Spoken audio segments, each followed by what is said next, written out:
പ്രിയപ്പെട്ടവരെ, ഗ്ലാക്സോയാണ്. ഇന്ന് നമ്മൾ കഴിഞ്ഞ ദിവസം നടന്ന SI മെയിൻസ് എക്സാമിൻ്റെ മാത്സ് ക്വസ്റ്റ്യൻ്റെ ഡിസ്കഷനാണ്. സ്റ്റാർട്ട് ചെയ്താലോ? ഒന്നാമത്തെ ചോദ്യം ഇതായിരുന്നു: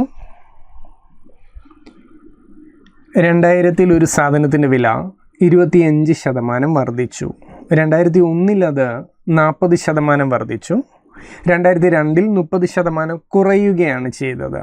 എന്നിട്ട് പറയുന്നത് 2003 തുടക്കത്തിൽ സാധനത്തിൻ്റെ വില 980 ആണെങ്കിൽ സ്റ്റാർട്ടിങ് 2000 തൊട്ടുള്ള കഥകളാണ് ആ ചോദ്യത്തിൽ പറയുന്നത്. 2000 തുടക്കത്തിൽ ആ സാധനത്തിൻ്റെ വില എന്തായിരുന്നു എന്നാ ചോദ്യം. അപ്പം നമുക്ക് 2000 ആ സാധനത്തിൻ്റെ വില X എന്ന് അസ്യൂം ചെയ്തുകൊണ്ട് ഞാൻ സ്റ്റാർട്ട് ചെയ്യുക. 2000 ആ സാധനത്തിൻ്റെ വില X ആയിരുന്നു. അടുത്ത വർഷം എന്ത് ചേഞ്ചാ? 25% വർദ്ധിച്ചു. അപ്പോൾ എന്താ മനസ്സിലാക്കണ്ടേ? 100% ഉണ്ടായിരുന്നു, 25% കൂടി എക്സ്ട്രാ വന്നു. അവിടെ ഒരു 125%ൻ്റെ എഫക്റ്റീവ് ചേഞ്ച് ഉണ്ടായി. അപ്പോൾ എങ്ങനെ എഴുതാം?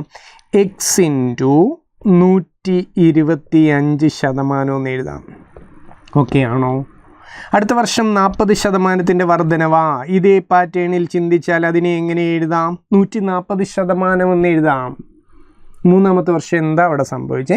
30% കുറയുകയാണ് ചെയ്തേ. അപ്പോൾ ചിന്തിക്കേണ്ടത് 100% ഉണ്ടായിരുന്നു, 30 കുറഞ്ഞു. ഇപ്പോൾ എത്രയേ ഉള്ളൂ? 70 ഉള്ളൂ. അപ്പം × 70. ഈ 3 ചേഞ്ചസും കൂടെ എക്സിനെ ബാധിക്കുമ്പോഴാണ് അതിൻ്റെ വില എത്രയായി മാറുന്നത്? അതിൻ്റെ വില 980 ആയി മാറുന്നത്. ക്ലിയർ ആയോ? ഇതൊന്ന് ചെയ്ത് നോക്കിയാൽ മതി. നമുക്ക് പ്രൊസീഡ് ചെയ്യാം.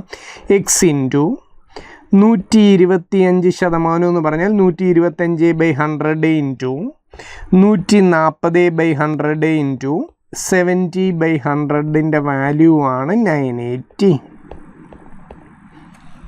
125നെ 100നെയും 25 യൂസ് ചെയ്ത് കട്ട് ചെയ്ത് കളയാം. 125ന് 25 വെച്ച് വെട്ടിയാൽ 5, 100ന് 25 വെച്ച് വെട്ടിയാൽ 4. അപ്പം നമുക്ക് X × 5/4 അല്ലേ? × 140ൻ്റെ ഒരു 0, 70ൻ്റെ ഒരു 0 കട്ട് ചെയ്ത് കളയാം. ബാക്കി 14 × 7 എത്രയാ? 98 ഒരു 100 മാത്രം അടിയിൽ വരും. മറ്റേ 100 ഓൾറെഡി വെട്ടിപ്പോയി കഴിഞ്ഞു. അതാണ് 980. ഇനി നമുക്ക് കട്ടിങ് നടത്താവുന്നതേ ഉള്ളൂ. ഇവിടെ 98ഉം 980യും അപ്പുറവും ഇപ്പുറവും കിടന്ന് കട്ട് ചെയ്യും. അപ്പോൾ ഇവിടെ 10. ബാക്കിയുള്ളവരെ ഒന്ന് റീഅറേഞ്ച് ചെയ്യുന്നു എക്സിൻ്റെ വാല്യൂ കാണാനായിട്ട്. 10 × 4 × 100, പിന്നെ ഒരു 5 ഉണ്ട്, അത് താഴോട്ട് വരും അല്ലേ? അപ്പം 4000/5 എന്ന് വരും. എക്സിൻ്റെ വാല്യൂ എത്രയാണ്? 800 ആണ് എക്സിൻ്റെ ഒറിജിനൽ വാല്യൂ. അതിലാണ് ഈ ചേഞ്ചസ് വന്ന് 980 ആയിട്ട് മാറിയിരിക്കുന്നത്. ക്ലിയർ ആണോ? എളുപ്പമാണ്. അടുത്ത ചോദ്യം: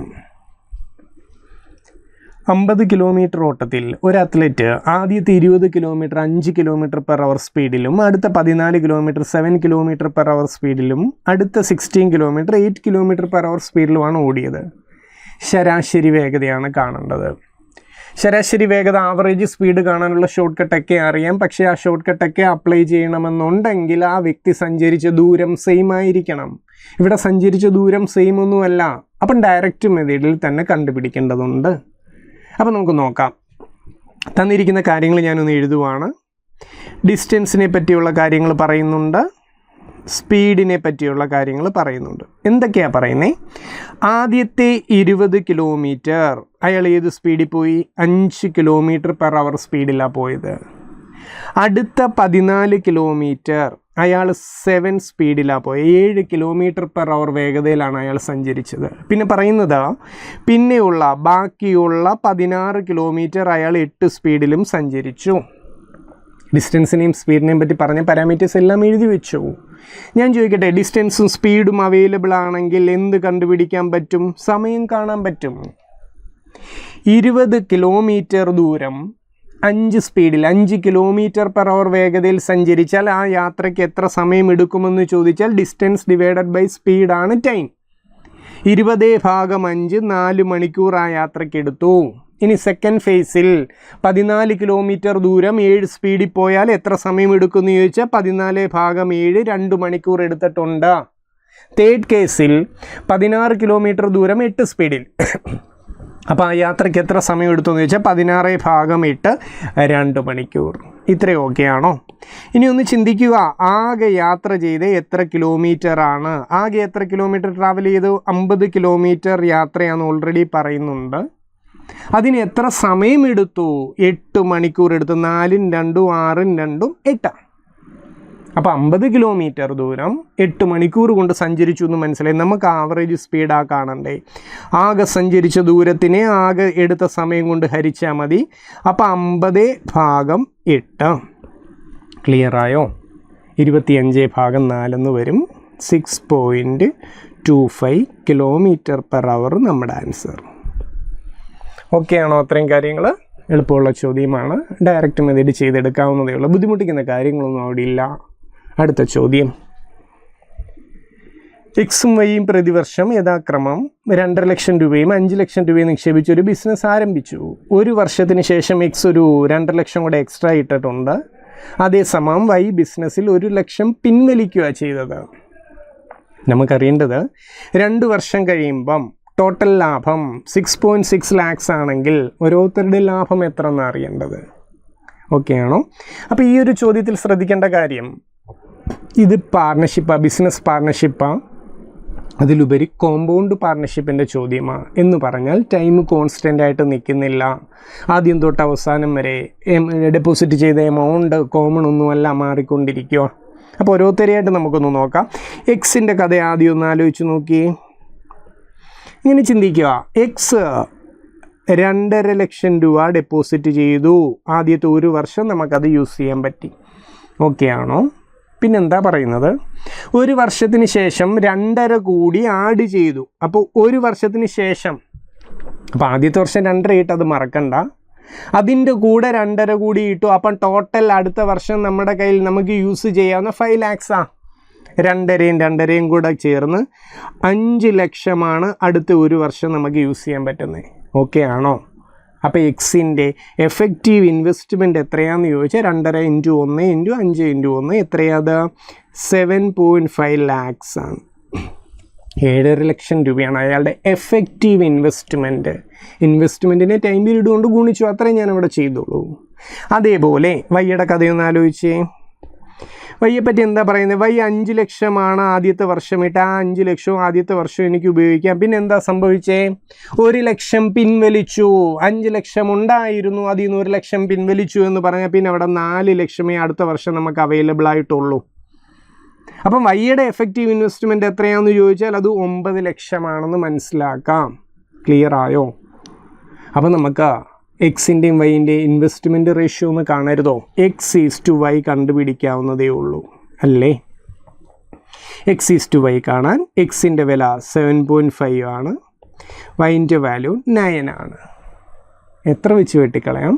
1.5 വെച്ച്. രണ്ടുപേരെയും ക്യാൻസൽ ചെയ്യരുതോ? 7.5നെ 1.5 വെച്ച് വെട്ടിയാൽ 5, ദെൻ 9നെ 1.5 വെച്ച് വെട്ടിയാൽ 6. അപ്പം നമുക്ക് അവരുടെ ഇൻവെസ്റ്റ്മെൻറ്റ് റേഷ്യോ കിട്ടി 5:6. ഈ റേഷ്യോയുടെ അടിസ്ഥാനത്തിലായിരിക്കണം ടോട്ടൽ പ്രോഫിറ്റിനെ ഇവർ ഷെയർ ചെയ്തെടുക്കേണ്ടത്. ക്ലിയർ ആവുന്നുണ്ടോ?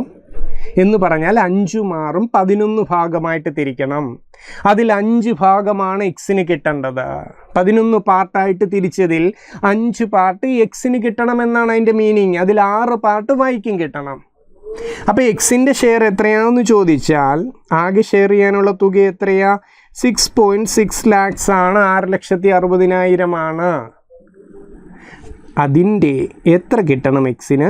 5/11 പാർട്ട് കിട്ടണം. 11 66 കൂടെ വെട്ടിപ്പോവും 6 വെച്ച് അല്ലേ? 5 30, 3 ലക്ഷം.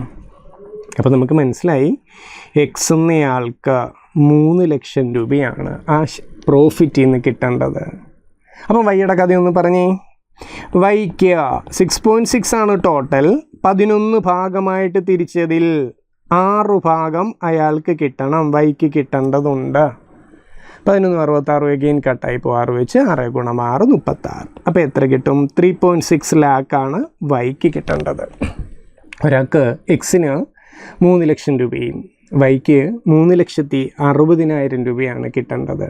ക്ലിയർ ആയോ? ഇത്രയും കാര്യങ്ങൾ എളുപ്പമല്ലേ ആ ചോദ്യം? അടുത്തതിലേക്ക് പോവാം. അടുത്ത ചോദ്യം.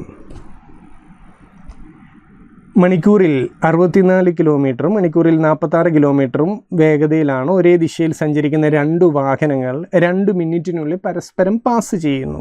ആദ്യത്തെ വാഹനത്തിൻ്റെ നീളം തന്നിട്ടുണ്ട്, രണ്ടാമത്തെ വാഹനത്തിൻ്റെ നീളം കാണണം. ട്രെയിൻ എന്ന ഏരിയയിൽ വരുന്ന ചോദ്യങ്ങൾക്ക് സിമിലറാണ്. അപ്പോൾ എന്തായാലും ഒരേ ദിശയിലാണ് 2 പേരും പോയിരിക്കുന്നത്. റിലേറ്റീവ് സ്പീഡ് നമുക്ക് അവിടെ കാൽക്കുലേറ്റ് ചെയ്യാം. ഡയറക്ഷൻ സെയിം ആയതുകൊണ്ട് റിലേറ്റീവ് സ്പീഡ് കാണാൻ എന്ത് ചെയ്താൽ മതി? വേഗതകളെ തമ്മിൽ കുറച്ച് വെച്ചാൽ മതി എന്ന് നമ്മൾ പഠിച്ചിട്ടുണ്ട്. അപ്പോൾ ഇവിടുത്തെ റിലേറ്റീവ് സ്പീഡ് എത്രയാ? 64 മൈനസ് 46 18 km/h ആണ് ഇവിടുത്തെ റിലേറ്റീവ് സ്പീഡ്.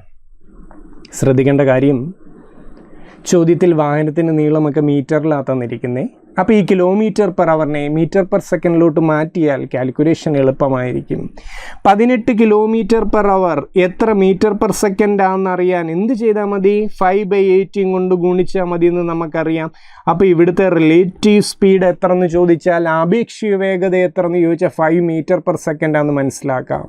ഇനി ചോദ്യത്തിൽ പറയുന്നുണ്ട് എത്ര മിനിറ്റ്, എത്ര സമയം കൊണ്ടാണ് അവർ പാസ് ചെയ്തു പോയത്? 2 മിനിറ്റ് കൊണ്ടാണ്. എന്ന് പറഞ്ഞാൽ എത്ര സെക്കൻഡാ?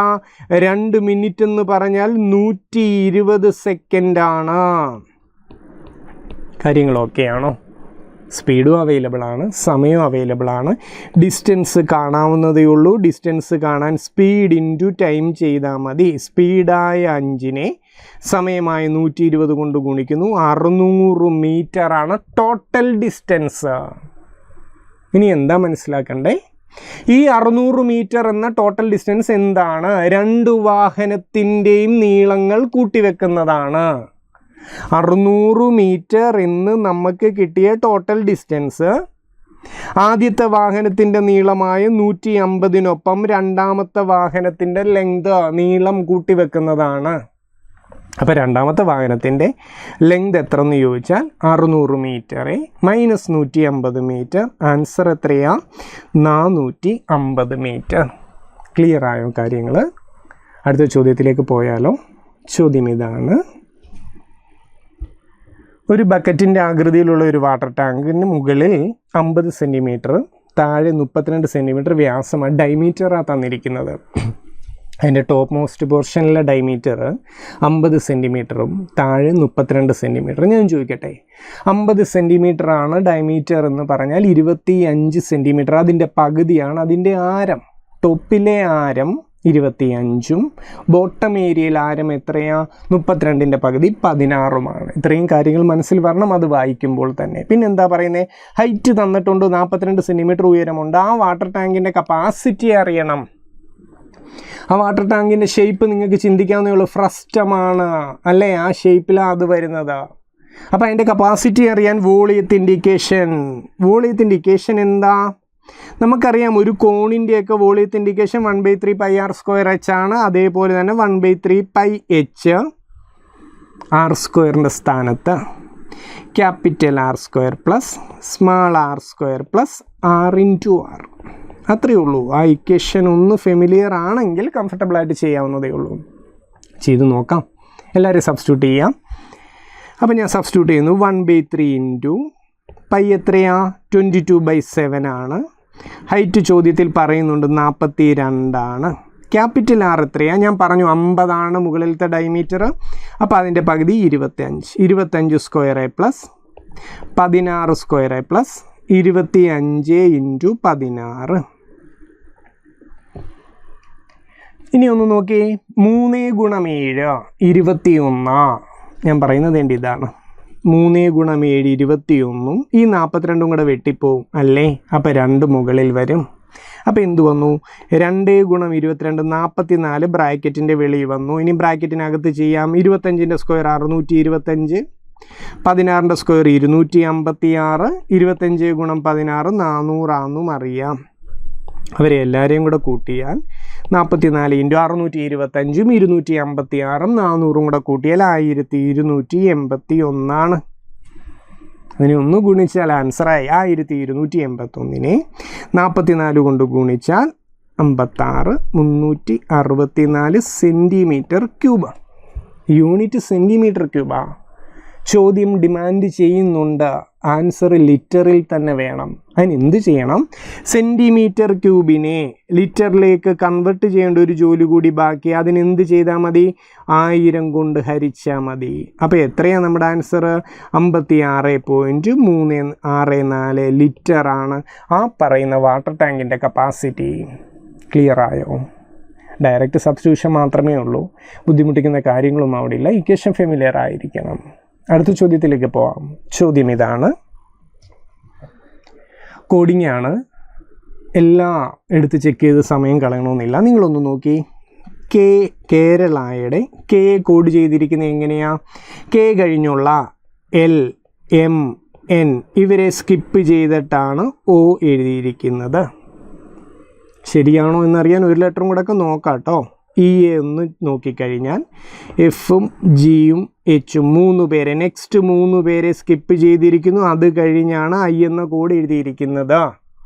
അപ്പോൾ അതേ പാറ്റേണിൽ തന്നെ എല്ലാം പോകുന്നത്. ലാസ്റ്റ് ലെറ്ററും കൂടെ ലാസ്റ്റ് ആൽഫബറ്റും കൂടെ വേണമെങ്കിൽ ഒന്ന് നോക്കാം. എ കഴിഞ്ഞ് ബി സി ഡി കഴിഞ്ഞാണ് ഇ വരുന്നത്. അങ്ങനെയാണ് ആ കോഡിങ് നടന്നിരിക്കുന്നത്. നമുക്ക് അറിയേണ്ടത് ഒറീസയെ പറ്റിയാണ്. അപ്പം നോക്കാം, സ്റ്റാർട്ട് ചെയ്യാം. ഒ ഇന്ന് തുടങ്ങാം. ഒ കഴിഞ്ഞുള്ള 3 ആൽഫബറ്റ് പി ക്യു ആർ ആണെന്ന് നിങ്ങൾക്കറിയാം. അതിനെ സ്കിപ്പ് ചെയ്ത് കഴിഞ്ഞാൽ പിന്നെ വരുന്ന എസ് ആണ്. അപ്പോൾ തന്നെ ബി എന്ന ചോയ്സും ഡി എന്ന ചോയ്സും അവിടുന്ന് എലിമിനേറ്റഡ് ആണ്. നമ്മുടെ മുന്നിൽ എ എന്ന ചോയ്സും സി എന്ന ചോയ്സും മാത്രം. ഒന്നുകിൽ എ അല്ലെങ്കിൽ സി എൻ്റെ ആൻസറാണ്. അപ്പോൾ ആദ്യത്തെ ആൽഫബറ്റിൽ നിന്ന് തന്നെ എസ് ആദ്യം വരുമെന്ന് മനസ്സിലായി. പിന്നെ നോക്കിയാലുണ്ടല്ലോ, രണ്ടാമത് കിടക്കുന്ന എ എന്ന ചോയ്സിലും സി എന്ന ചോയ്സിലും രണ്ടാമത് കിടക്കുന്ന കോഡ് വി ആണ്. അപ്പോൾ അത് നോക്കിക്കൊണ്ട് നമുക്കൊരു ആൻസർ ഡിസൈഡ് ചെയ്യാൻ പറ്റത്തില്ല. എന്തായാലും വി വരുമെന്ന് ഉറപ്പായി. അപ്പോൾ മൂന്നാമത്തെ ആളെ ഒറീസയുടെ ഒ കഴിഞ്ഞു, 6 വിട്ടേരെ ഐയുടെ കോഡും കൂടെ ഒന്ന് ചെക്ക് ചെയ്ത് കഴിഞ്ഞാൽ കാര്യങ്ങൾ കംഫർട്ടബിളായി.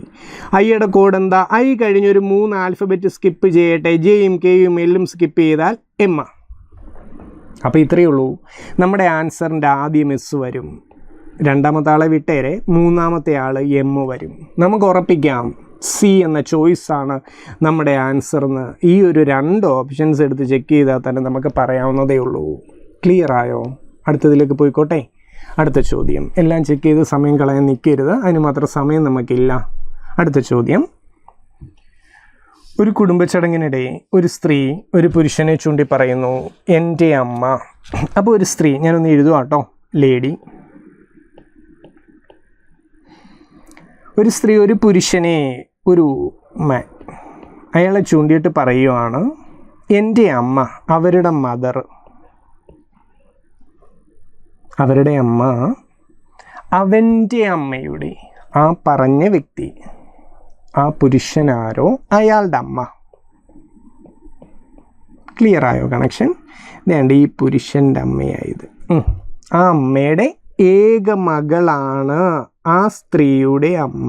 കണക്ഷൻ ക്ലിയർ ആയോ എന്ന് പറഞ്ഞാൽ നിങ്ങളൊന്ന് ആലോചിച്ച് നോക്കി, ഇവർ രണ്ടുപേരും സഹോദരങ്ങളാണ് അല്ലേ? സഹോദരനും സഹോദരിയാണ്. ഒന്നും കൂടെ ആലോചിച്ച്, ആ ലേഡി പറയുവാണ്, ആ പുരുഷൻ്റെ അമ്മ ആ ലേഡിയുടെ അമ്മയുമായിട്ടുള്ള റിലേഷൻ, ആ പുരുഷൻ്റെ അമ്മയുടെ മകളാണ് ആ ലേഡിയുടെ അമ്മ. ഓക്കെ ആണോ? അപ്പോൾ ആ ലേഡിയുടെ അമ്മൂമ്മയാണ് വേണ്ട ഈ സ്ത്രീ, അവരുടെ മക്കളാണ് ഈ താഴെ പറയുന്ന 2 പേര്. ആ സ്ത്രീയുടെ മക്കളാണ് വേണ്ട ഇവർ 2 പേരും. ഇവർ സഹോദരങ്ങളാണെന്ന് നമുക്ക് മനസ്സിലാക്കാം. നമുക്കറിയേണ്ടത് എന്താ? ഇവർ തമ്മിലുള്ള ബന്ധം, ആ സ്ത്രീക്ക് ഈ പറഞ്ഞ പുരുഷനുമായിട്ടുള്ള റിലേഷൻ എന്തെന്നാ നമുക്ക് ക്ലിയർലി വിസിബിളാണ്. ആ പുരുഷൻ്റെ സഹോദരിയുടെ കുട്ടിയാണത്, സഹോദരിയുടെ മകളാണത്, മരുമകളാണ്. എ എന്ന ഓപ്ഷൻ അവിടെ ആപ്റ്റാണ്, വേറൊന്നും നമുക്കവിടെ പോസിബിൾ അല്ല. അപ്പോൾ ആൻസർ അവിടെ എ ആണ്. ക്ലിയർ ആയോ? എളുപ്പമുള്ള ചോദ്യമായിരുന്നു. അടുത്ത ചോദ്യം. തന്നിരിക്കുന്ന ശ്രേണിയിലെ അടുത്ത പദം ആരെന്ന ചോദ്യം ഒന്ന് ശ്രദ്ധിച്ചാൽ നിങ്ങൾക്ക് അവിടെ കിട്ടും. 14 എങ്ങനെയാണ് ഫോം ചെയ്യുന്നതെന്ന് പറഞ്ഞാൽ, ആദ്യത്തെ പ്രൈം നമ്പറിൻ്റെ ക്യൂബിൻ്റെ കൂടെ 6 കൂട്ടിയതാ 14. 2 പറയുന്ന ആദ്യത്തെ പ്രൈം നമ്പറിൻ്റെ ക്യൂബിൻ്റെ കൂടെ 6 കൂട്ടി.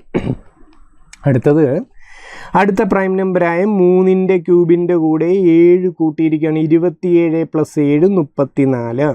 അടുത്തത് അടുത്ത പ്രൈം നമ്പർ 2, 3, അടുത്ത ആരാ 5 ആണ്. 5ൻ്റെ ക്യൂബിൻ്റെ കൂടെ 8 കൂട്ടിയിരിക്കുന്നത്. 5ൻ്റെ ക്യൂബ് എത്രയാണ്? 125. 125 + 8 133. ആ പാറ്റേൺ നിങ്ങൾക്ക് ക്ലിയർ ആയി കഴിഞ്ഞു. അടുത്തത് 7ൻ്റെ ക്യൂബ് എടുത്തിരിക്കുക, അതിൻ്റെ കൂടെ 9 കൂട്ടിയിരിക്കുക. 343 + 9 352. 2ആയി, 3ആയി, 5ആയി, 7ആയി. അടുത്ത പ്രൈം നമ്പർ ആരാ? 11 ആണ്.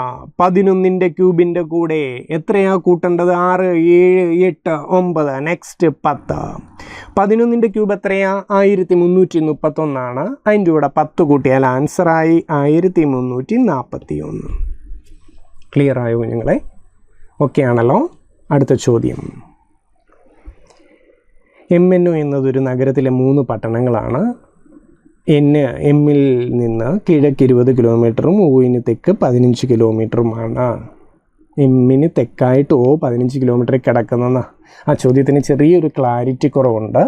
നിങ്ങൾ ആ ഇംഗ്ലീഷ് ക്വസ്റ്റ്യൻ എടുത്ത് നോക്കിയാൽ അതങ്ങ് ക്ലിയർ ആവും. അതിൽ ക്ലിയറായി ഡിഫൈൻ ചെയ്തിട്ടുണ്ട്. ഓക്കെ, നമുക്ക് എന്തായാലും ഒന്ന് വരച്ച് നോക്കാം. ആദ്യം പറയുന്നത് എമ്മിൽ നിന്ന്, അപ്പം ഡയറക്ഷൻസ് ഓർമ്മയുണ്ടല്ലോ, നോർത്താണ്, സൗത്താണ്, ഈസ്റ്റാണ്, വെസ്റ്റാണ്. എന്തൊക്കെയാണ് പറയുന്നത്? എമ്മിൽ നിന്ന് കിഴക്ക് 20 കിലോമീറ്റർ. അപ്പം ഇതാണെങ്കിൽ വേണ്ട കിഴക്കായിട്ട് ഒരു 20 കിലോമീറ്റർ. ഓക്കെ ആണല്ലോ. പിന്നെന്താ പറയുന്നത്? എമ്മിൽ നിന്ന് ഓയിലേക്ക് തെക്കായിട്ടുണ്ടെന്ന് പറയുന്നു.